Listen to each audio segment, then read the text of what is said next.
and thanks for joining us today for another Tune Into Tourism webinar looking at insights and trends for 2021. Obviously, it's a particularly busy day today. I believe they're calling it Happy Monday as hospitality is able to reopen in Scotland, albeit with restrictions, but certainly a very positive day nonetheless. So on the webinar today, it's all about reconnection, the unsurprising trend for reunion travel and events. People desperate to get together with friends and family they haven't seen for so long, and also to have those communal experiences that we've missed so very much. We've got lots of advice and information to help your business to cater to this side of the market, and we've got two great guests as ever. First of all, we've got Nick Hall from the digital tourism think tank. Nick, thank you so much for joining us. Been quite a year, hasn't it? Yeah, it's certainly been challenging. I think that's probably the best word to use. And it's been a learning curve, I think, for everybody. And we've all learned a lot through this period. So I'm really glad to be back and to be able to share some insights and thoughts on this very important day. Absolutely. And we've also got Judith Wilson, Director of EVENTIT and EVENTSBASE. Judith, tell us what you do. So we run a trade show for the event sector and also a trade magazine, EVENTSBASE. So as like so many other people in our sector, it's been quite a devastating year with no events whatsoever to either really report on or to run ourselves. And we were one of the casualties of postponing our event last March. But you are the expert on events and the festivals happening across Scotland, so hopefully we can talk about how those will come back to life this year. Well, let's start with you, Nick. It's no surprise that reunions are a big trend after the year that we've had, not being able to see our friends and family. How does that change the way that people are booking and what they're looking for from tourism businesses? Yeah, well, I think we were talking before the start about uncertainty and about, obviously, last year we saw a huge rush for people to book. We saw this kind of euphoria, this excitement about opening up again. I think now that we've been through such a challenging period of repeat lockdowns and continuing uncertainty, there's certainly a lot more hesitation to just rush and book. But one thing we can say for sure is that domestic travel is going to be leading this year almost entirely. And we need to think about what that means in terms of how we reach, how we communicate, how we engage with our customers, and also consider the changes in who our customers are and also what they're seeking. So hopefully, I hope this isn't news, but hopefully as an industry, we're better prepared now for these opening up periods.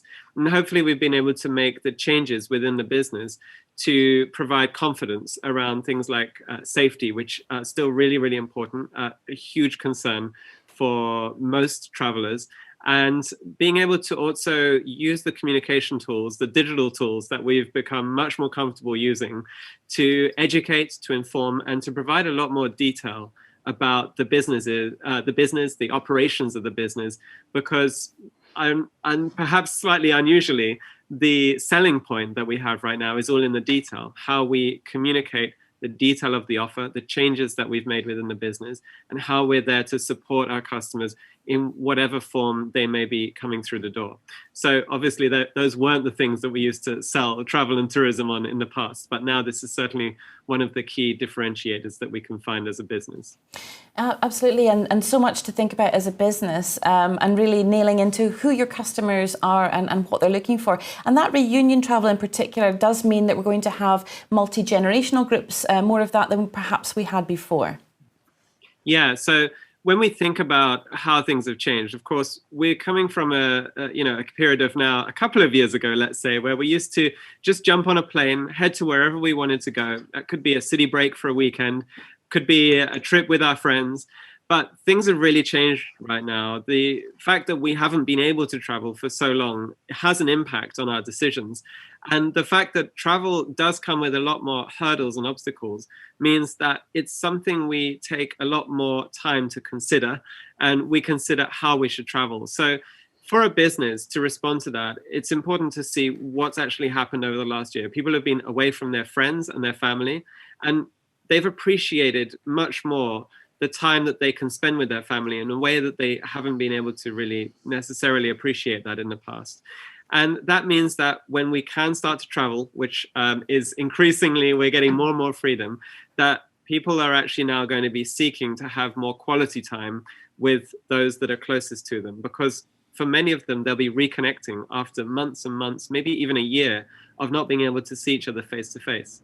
And that means that from a business point of view, we need to be sensitive to that, understanding of that, and to think about how the product, the experience that we offer, and the convenience of bringing that forward to the customer might have to adapt and change in order to cater to the needs of those groups. When we talk about multi-generational families, well, it's exactly that. So it's not a millennial or a Gen Z traveler, and it's not a baby boomer. It's somewhere a mix between everybody, and their needs will be different. So it's really important that as a business, you gear up for that and start to think about, well, what does that mean in terms of reservations? What does that mean in terms of the experiences that we bring to our guests? Maybe we used to focus on very extreme experiences, and perhaps that needs a bit of softening or a bit more variety in that.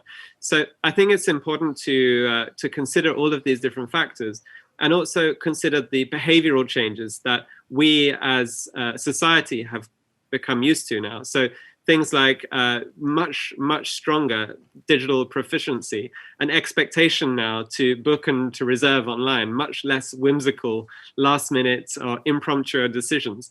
And this means that, you know, as a business, we should hopefully be in a better position to provide this, but we may now need to also adapt how we bring things forward in these channels in order to support those kind of multi-generational travelers, and to be able to bring that in a way that works for them. And there's not a straight cut and dry way to do this. It's a matter of taking time to understand the needs of our customers and understand how we can incorporate those into the offer. That means we need to apply a lot more empathy. We need to work with our customers to get the model right. It might be that we don't have exactly the right approach from the beginning. And that's where we need to think in a kind of startup agile process, ready to adapt and change and iterate as we start to learn what's working, what's not, how people are responding to different services, what they're seeking, and to be comfortable with adapting as we go along, as we start to learn how the changes have really impacted the business going forward. And we can only do that by truly testing it in the market with our customers once the time is right to do that. Yeah, it does seem like quite an overwhelming challenge for a lot of tourism businesses, who many of which in the Highlands and Islands will be quite small, and are trying to deal with a lot of people trying to book that domestic market that we talked about, that's going to be so much stronger this year. Well, it's going to be our only customers for a while, to try and balance the actual operation of the business with thinking about the digital strategy and thinking about how they connect and change their offering. That's an awful lot to think about.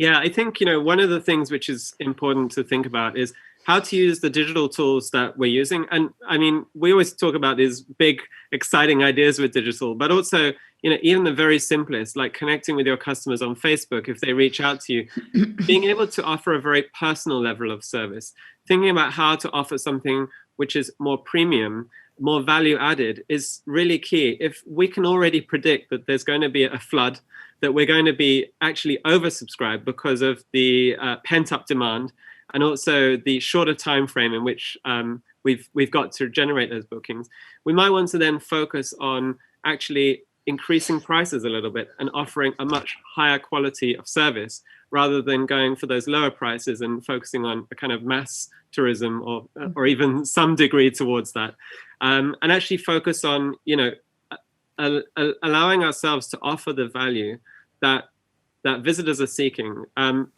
You know, we have a kind of strange situation right now where we have a pending economic crisis caused by COVID, and that's the same in most countries around the world, but also a lot of built up savings that many people have actually acquired during this period because they're not commuting. They've actually been able to save, they're spending less. And so we've got this really interesting kind of situation where there's a potential financial crisis and there's potentially pent-up demand and savings, which mean that when we think about the offer, it's not about having as many trips as possible and driving the price low so that we can do that. It's actually about providing a higher level, a better quality service, and taking a little bit more time with our customers to engage with them and to personalize the service that we bring forward. So that means we have to take that time and find the way to focus on service more than anything else.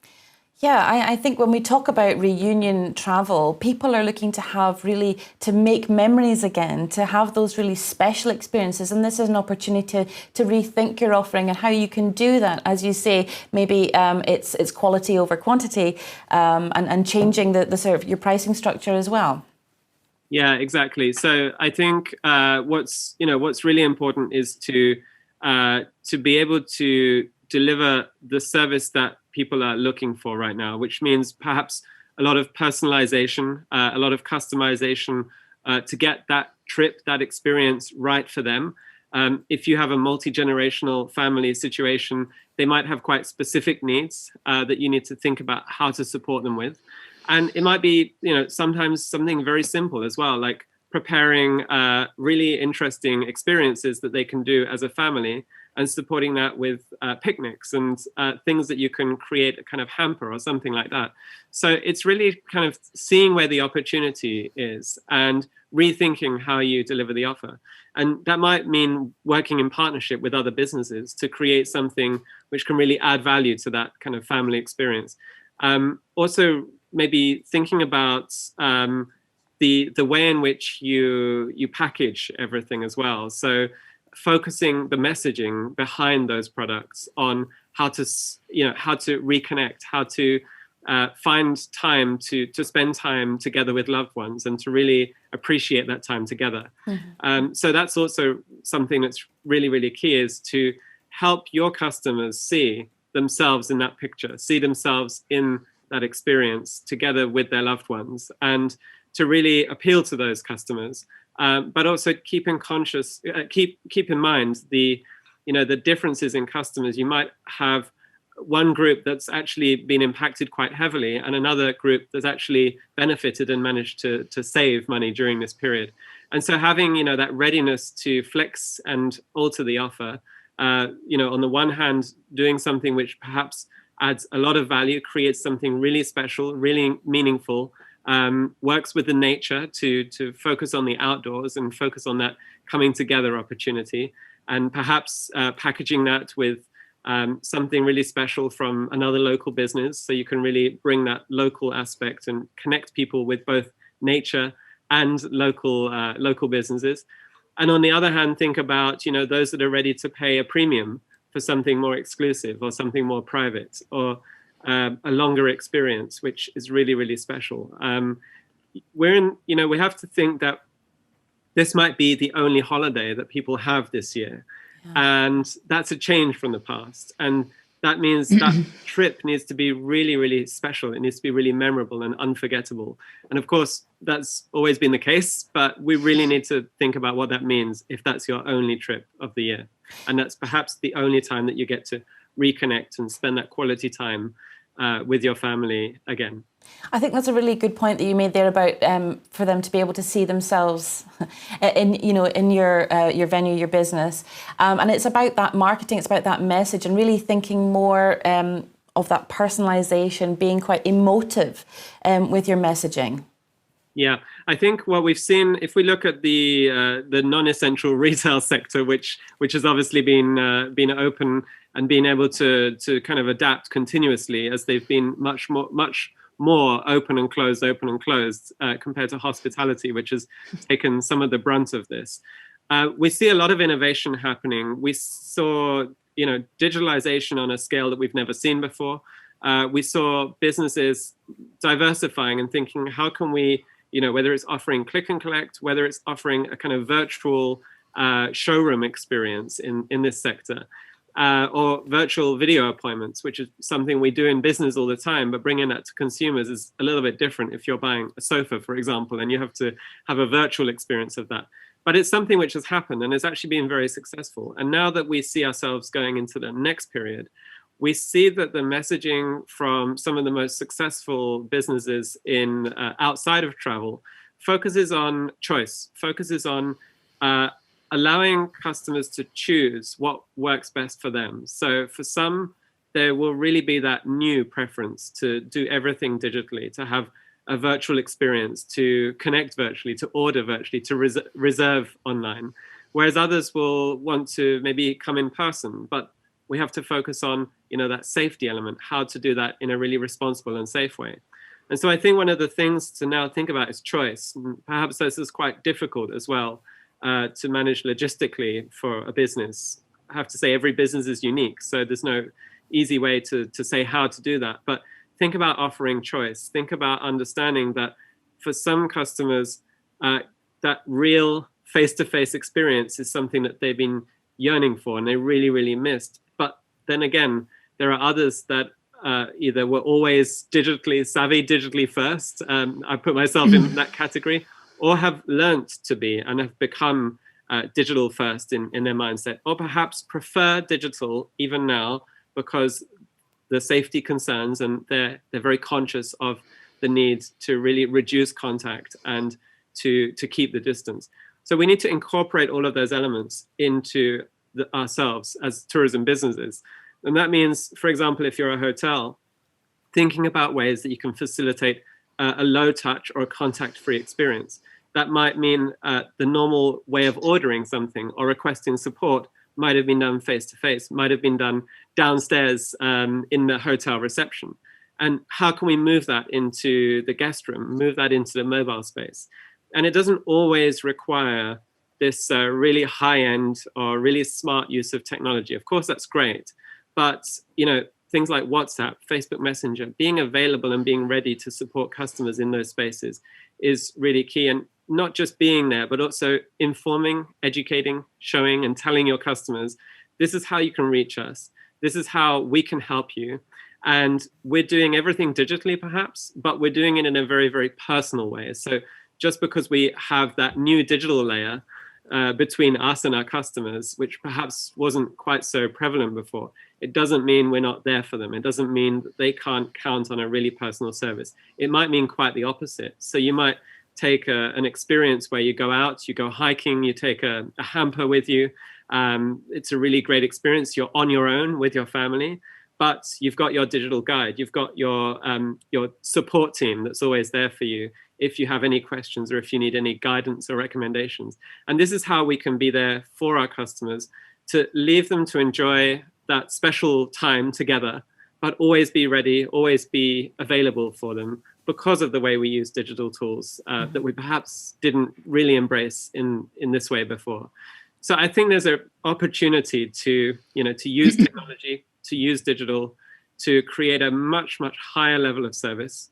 And at the same time, respond to needs and concerns. So the needs to be perhaps spend really quality time together with family. That doesn't necessarily involve constantly interacting or being with a guide or anything like that, but also be ready to support them digitally, whether that's the reservation, the ordering, or the support during that trip. And that's something that everybody can do right now, even with a very low level of kind of technology, knowledge, awareness, or use.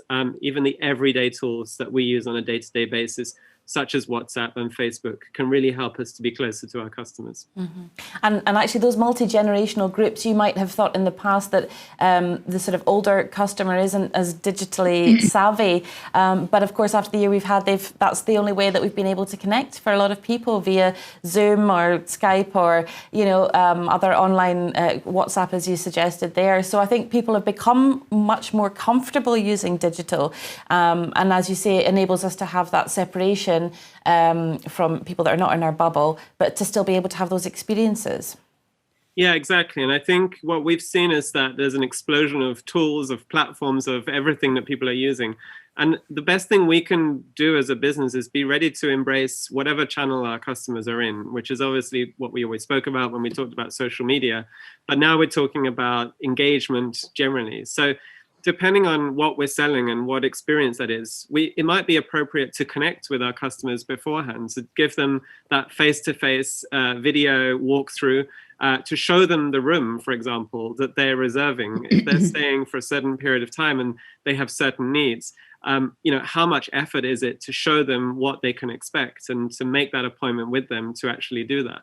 If that brings confidence and helps us to connect with them on a very personal level, that can really, we talk about a lot about digital and conversion and driving sales, but that face-to-face contact can be really instrumental in tipping the decision.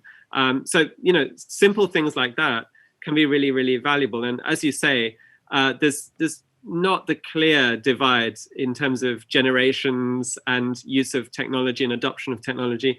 Perhaps, we can certainly look at data and see that certain platforms, things like TikTok, I'm sure are not being used by every generation, but then it's a question of understanding which tools are best to connect with our customers on.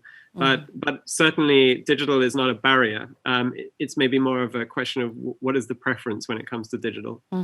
Well, thinking obviously they are about domestic for now, but of course our international guests will return, and right now they'll be thinking about those trips. They'll be longing for those bucket list trips. How can we inspire them and try and capitalize on that desire right now?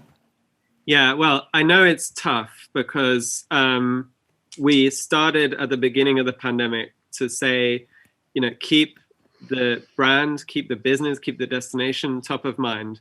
We talk in marketing about this funnel, creating awareness at the very top and driving them through understanding to get a deeper understanding towards the decision-making process, towards planning and then booking. Of course, that's something we can probably understand actually much better now than we could before, because the timescale has just become not even weeks, months, but now even years. So those businesses that have been successful in keeping themselves top of mind continuously will eventually see the results of that when the borders open, when travel starts again. But we need to be ready to mix strategy and a kind of more tactical approach. We need to think strategically, keeping the awareness really high and having the energy to keep doing that maybe for another 6 to 12 months, because of course we can now see that we're not just going to be out of this situation overnight. And to think about how to do that in a way that's smart, that's affordable, that doesn't use up all of our marketing budget, but allows us to continue to be connected. Things like podcasts are actually a great way to do that. They reach a global audience. And if you go deep enough on the content and it's got the interest value that talks to your target audience, then you can really connect with them and sort of build that relationship through audio, which means that when the time is right, you're top of mind for those customers. So it's kind of thinking away from this very hero-driven approach to marketing, where we do something really impactful, has a short burst and creates, whether it's leads or interest or whatever it is, towards thinking about much longer term awareness building, focusing more on the relationship. So, whether you call yourself, I'm just a one person business, or I consider myself a brand, think about how you can connect with both customers and people who aren't yet your customers around a topic that you are really specialized in, something that only you know or understand. And no matter how niche that is, there'll be a community out there that will actually find that fascinating and really connect with that. Mm-hmm. So think about, how you can create content that creates genuine value, that isn't marketing content, but is interesting content. And think about how you can create that content in a way that's, first of all, really interesting for your existing customers. Perhaps that's those people who are going to visit you. Perhaps you produce a series of really interesting, fascinating guides that help them understand much more about the experience they're going to have when they come. But at the same time, it can serve that purpose of sparking interest amongst people who want to come, who are thinking of coming, and or perhaps aren't even thinking of coming, but this creates that curiosity. I have a friend actually that lives in California. She's American. And she told me about a Scottish castle that was crowdsourcing, and she wanted to buy shares in it because she got some kind of Scottish identity with that. Of course, for you and I, that may sound, probably wouldn't appeal to me. But that's where you can really start to understand your customers in the different markets and what those triggers and interests are for them. And she said to me, well, now I really, really want to go to Scotland to go and visit my castle. So, there are really, that's where our individual creativity has to take over at some point. And, it comes down to the ideas. What are the ideas that can actually connect us and bring us to new customers or spark interest amongst them? But I think, that's a great idea. I kind of love that. But I think it's also important to get the kind of quality of engagement there as well. And to make that choice. But think about whether you can do that in a way that meets, that adds something special or extra to your existing customers, but keeps those that aren't yet your customers engaged. And then the last part of this is really thinking about this concept around hybrid. I don't want to go into it too much because I know we're going to talk more about that later on. But the idea of hybrid experiences is a really interesting one, because we've been doing a lot of kind of Zoom cooking classes and virtual visits and things like this. And I am certain that most people who have done this, I wouldn't say all, I think some who have done this have made a lot of money and been very successful. But the majority will have no doubt found that it's not been, it hasn't allowed them to replace the revenue from physical visitors coming through the door.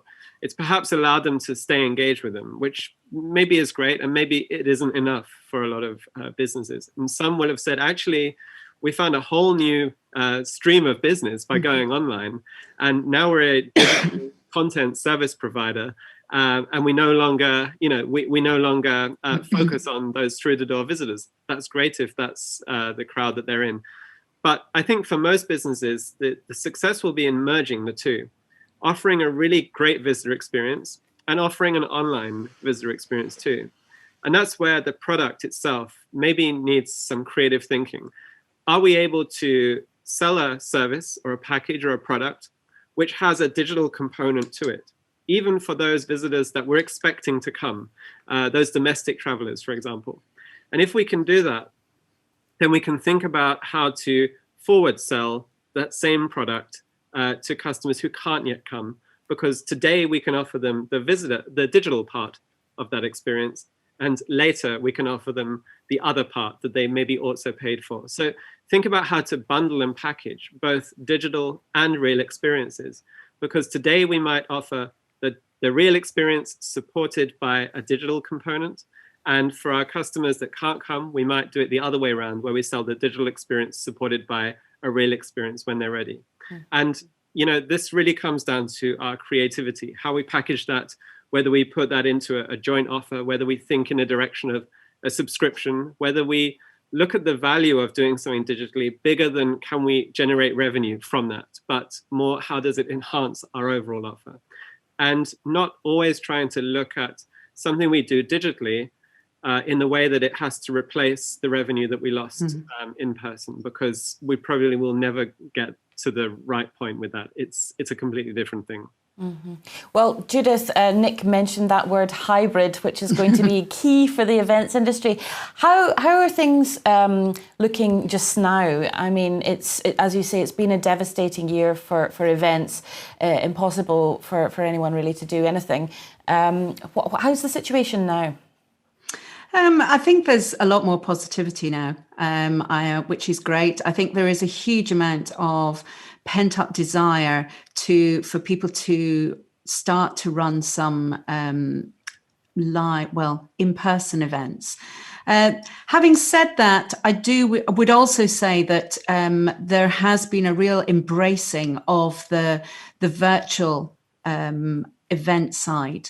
And that's not going away. And I think it's really important that businesses don't kind of think that was something that was just going to be used. It was a stopgap. I think we've moved now completely. And I think as there's a lot of similarities in what Nick was saying with regards to how we start to look at events, and we need to, as we always had to, you have to start with looking at what's the purpose of your event? Why are you doing it? What's the reason for it? What do you want out of it? What are the outcomes? And then, as importantly, who is your audience? And this idea that when we come into events, coming back to more in-person events, they will be probably smaller groups. That's partly through desire from the audience, but also with regards to sort of legislation. they're more likely to be local, first of all, then national, and then finally international. We don't know what dates those might be, as Nick was saying. That's a sort of further down the line. But we have to kind of embrace how we actually look at the events and who those people are. Be empathetic as to what they've perhaps gone through. There will be certain companies that are not keen to ask a lot of their employees perhaps to travel or to attend a live event. So initially we are going to be very much embracing this hybrid. And I think that's a really positive thing for our sector. I think it's really, really positive because it is that opportunity for you to expand your audience. Going back to, again, what Nick was saying about particularly your international audiences, or just audiences perhaps who are a bit further afield, who might not be able to come in person at the moment or feel confident to come in person, but it does allow you to still bring them on board into an event and to showcase some of your locations, your venues, and to bring on board some of the other local suppliers. I think what we're going to go through, the big thing I think for our sector in events is very much collaboration. I think collaborating with all the various suppliers who can help you out. This is not a time at all for competition. I think everyone needs to be looking to collaborate. I think one of the things that will come about, there are a few trends that we're very much looking at in the event sector. One is this idea of having hubs, and that might be just a hub even within Scotland. You might have certain businesses or organisations who have offices, say in Inverness, Aberdeen, Edinburgh, Glasgow. They might not all want to travel. So you can, if you start to create you might be part of a big hotel chain. So therefore it's a little easier in the fact that you've got partners in some of these other cities. But if you don't, then it's actually reaching out and finding out some other organizations, some other venues that you might be able to work with in different cities. So you might have a small hub of people from the same organization in each place, working with some of your AV suppliers. Becomes like a big Zoom call, really. You interconnect these venues so that everything is running concurrently, but you just have small groups of people in each location. It's a way of potentially bringing in some of your caterers. They might be able to cater for the in-person in each place. You might then have some people who are coming into the event just literally virtually. And again, with things like catering, and we've seen it through the full lockdown. People can send boxes of goodies, or they can send branded gifts. They can do all sorts of stuff to actually really bring in your virtual audience. And I think it's important when we're saying about thinking about who your audience is, it's not just who your audience is as in their demographic or where they are location-wise. It's also, are they listening, or are they attending the event virtually or in person? Because when you're creating a hybrid event, what you don't want to do is have sort of potentially the in-person one is the great bit, and the people who are attending virtually become the cheap seats. That might not be, it might be the way you want to do it. It might be that they become the sort of on demand. There's certain things that would just be information that you're imparting, that's a great way to do it. So that we might look at having two different types of ticket sales, where you have a more VIP one, which is when you attend in person. And then there might be a sort of another ticket price, which is just for those who are attending virtually. But it is a brilliant opportunity for us all to work in partnership with all our other suppliers, and to again going back to some of the things Nick was saying, this is a time for innovation. This is a time to actually look at what we can do. We were getting quite stale in our sector. We were starting to do the same old events because it worked and it seemed to be okay. But really, this is a time people are saying people are getting slightly sick of these virtual events. Well, are they, or is it just the format of those virtual events? I mean, I do think this is a time to embrace technology. It's a way of really extending who your audience could be. It's extending your reach. And without having to, if you are a small business, if you are a small venue, it's not saying that you have to suddenly become a tech expert. It's not saying that you have to invest in all this technology. I've been running events for years. I have no intention that I suddenly have to be a tech expert. I never ran the AV before. I have no intention of running the AV now, but I am connecting with people who do. Those are the people who do it. I wasn't an entertainer, so I'm not going to be an entertainer now. I didn't do the catering before. So the fact that something has gone virtual or is going to go hybrid is just extending those opportunities to collaborate with your fellow suppliers. And by doing that, it also makes you a lot more flexible. Mm-hmm. Sorry. That's okay. I was just thinking that actually this could be a real opportunity, especially for smaller communities in the Highlands and Islands that have maybe not benefited so much from the events industry, the knock-on business from that, to maybe be able to create smaller events if that's going to be the expectation, and have those be able to be accessed by a global community online, and creating experiences for those people using local produce or local talent. Absolutely. And some of the events that have taken place have increased their audience, exponentially, because they have been able to reach and particularly, as you say, for some of the smaller communities, perhaps more difficult to reach, there's a time element of people being able to attend those events in person, to have time out of the office, time away from family, excuse me, the expense of actually getting to some of the more remote places. But if you can then attend it virtually, how fantastic is that? You can also, if you can have suppliers, if you're doing whiskey tasting or other drinks tastings, or you're having food tastings or samplings, and you can send things to some of your audience, my goodness, that the people that you could send it to who might not have actually jumped on in their car or on a plane to come and see it in person, it's a brilliant chance. Mm-hmm. And as Nick was saying, an opportunity to really sell what you've got for when those international guests come back.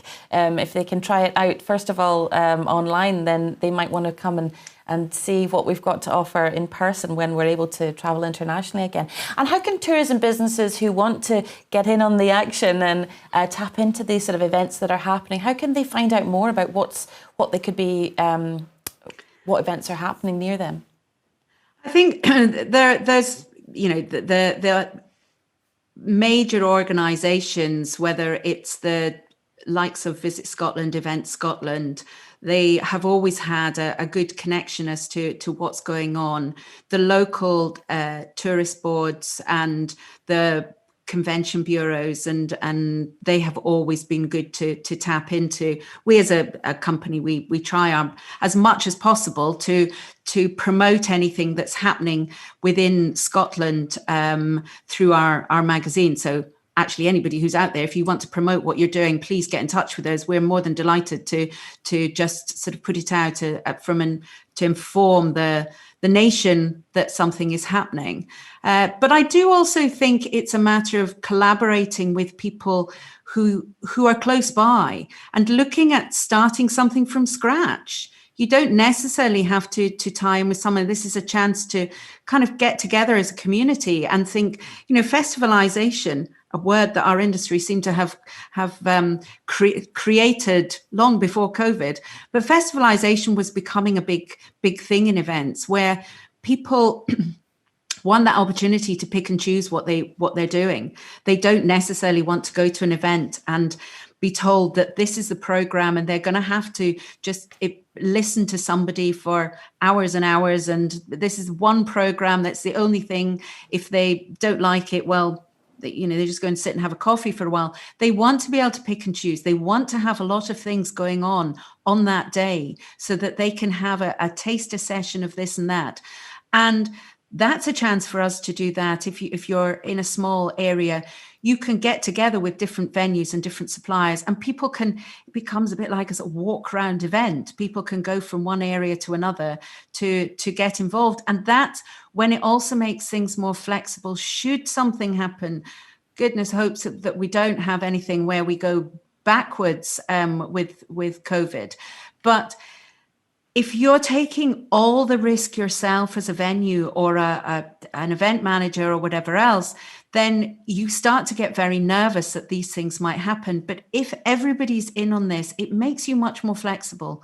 It means the fact that if people aren't allowed to travel, but if you're working with lots of other venues and suppliers, makes it much easier to kind of go, oh, okay, you're going to take all the Aberdeen people now, or you're going to do this first half of the event. We've now got to split our audience into 6 bits. Yeah. Mm-hmm. And Nick, are we seeing any examples sort of globally of this kind of thing happening, of smaller events, of communities getting together, tourism businesses working together to create events? Yeah, I think there's certainly been a lot of innovation happening in this field. I think at this point, there's been a lot more happening in the digital side of things than the physical event side. Of course, there's some tests happening right now to see capacity and what the risk of that is. And we see, other places like New Zealand just living life as normal, but with their borders closed. So you see a lot of different things happening. But I think, to speak to what we were just talking about, I think this idea of having local events spread across different places is something we can certainly expect to see starting to happen. Off the top of my head, I don't have a reference point for that, but what I can certainly say is that here at the Digital Tourism Think Tank, we've also been really, really heavily focusing on this model for our own events, because we've always taken our conferences to different countries all around the world. And we see maybe that's possible, maybe that's not, maybe a lot of hurdles. And, beyond the practicality of whether we can do it or not, we also have the uncertainty about whether there'll be the demand and the willingness to travel. So there's really a lot of questions. So I think this goes back to that point about having different options, not taking all of the risk, but sharing that risk. And, also using innovation to really, really think outside the box. So this is an opportunity for existing venues to rethink how they bring their offer forward, to challenge most venues work with contracted AV suppliers. They don't necessarily, well, some do, but most don't do everything in-house. And those that work with suppliers should demand their suppliers to rethink the entire delivery, to think about how to facilitate and support live streaming, how to do that in a really, really smart way, and to think conceptually about doing that. Can we come up with a model which actually is really unique or really different? But there's also destinations which perhaps haven't been able to really see the success of the events industry in quite the same way or scale, such as island communities. And that's a really interesting opportunity for them. Can they now compete on that wedding business in a way that they couldn't before? Because there's no longer the logistical hurdle of, well, it would be nice to get married on this island, but actually we're never going to get all of our guests there. It's impossible. Well, now perhaps you can combine a wedding with a honeymoon all in one and create a very small, intimate local wedding, supported with an incredible digital experience, that you design the digital experience. You don't just go on Zoom and press record or press start, but you actually work with another partner to design an incredible digital experience. So it's not a compromise. It's not, it's not a compromise, and it's not something which is second best. It's actually the intended experience. And this is how, for those families which are spread around the world, especially, this is how they can join that really, really special day, that special moment. Mm-hmm. But this is just one, idea that's coming from my mind. And I think this is where The businesses know their environment, they know what they have around them, they know what their potential is, and they need to, not be afraid to challenge, to think, this would be great, and to work with partners to try and achieve it. There's got to be a higher level of risk taking than we've had in the past. We've got to be able to try things, accept that they might not work, but we will certainly learn from them, and be ready to build from the learnings and to adapt what we do. And I think that's where we have to move as an industry. Definitely, I agree 100%. Collaboration is key to getting us there. We will have skill sets which are missing from this new needs that we need to find others to fill the gap on. But I think that idea of embracing change, innovation, digital, collaboration and partnership, those are really, really key elements that perhaps weren't necessary before, but are necessary now. And of course, the global pandemic is catastrophic, but these are the skill sets. These are broader skill sets than skill sets to survive a pandemic. These are skill sets to survive change. And if you look at 10 years of digital, 10 years of disruption, many people have lost out to digitalization, lost out to disruption. And they might blame the platforms, they might blame the technology, but ultimately they haven't been able to see what's happening, change their business and move with those changes quickly enough to stay relevant, and to stay relevant for their customers whose behavior and interest starts to change. Well, this is now much more dramatic than anything that digital did in the last 10 years because it's so instant. And we have to be ready to have that flexibility, have that creativity, and have that openness to changing the way we do things, and accept that there's going to be risk, there's going to be failure, but that's a lot better to take the risk and the failure and possibly really succeed than just sit and watch our industry change and perhaps not recover in the way that we hope to. And that constant talk about when we go back, when things return to normal, maybe that will happen, but we can't rely on that happening. And maybe that will happen, but normal isn't quite normal because everything starts to open, but it happens very slowly. There's a lot of obstacles.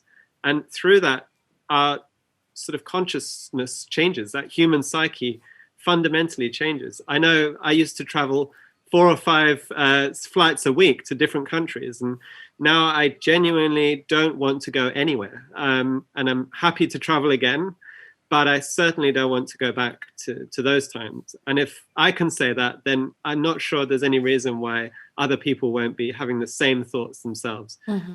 Travel is still important, but it has to be meaningful and make sense. Yeah, I think that's so true. And we talked at the beginning about how today we were talking about reconnection, and perhaps the tendency is to think that is in person, but actually the world's changed and we connect now so much more digitally and online. So we really need to be thinking about how we've changed as a society and the way that we do things, and how we can incorporate our offering into some kind of hybrid of those things. Well, we are out of time. Thank you so much to both of you for taking part today. Loads of really interesting stuff there. Nick Hall from the Digital Tourism Think Tank and Judith Wilson from EVENTIT and EVENTSBASE. And as you said, get in touch if you've got an event, if you're coming up with something within your community to really showcase the fantastic local assets that you have, the produce and also the landscape, then make sure you're selling that to as many people as possible. So we keep an eye out for the link for Wednesday's webinar. We are going to be talking about responsible tourism. We have got Dr. Harold Goodwin from the Responsible Tourism Partnership and Polly Stowe, who's the founder of Wilderness Scotland. There'll be a lot to talk about there. It's obviously another big trend.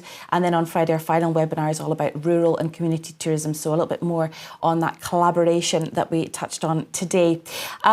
Please do get in touch with us through any of our social channels. You can see those, and you can email tuneintotourism@hient.co.uk if you've got any questions or comments. But for now, I've been Julia Sutherland. Thank you so much for watching.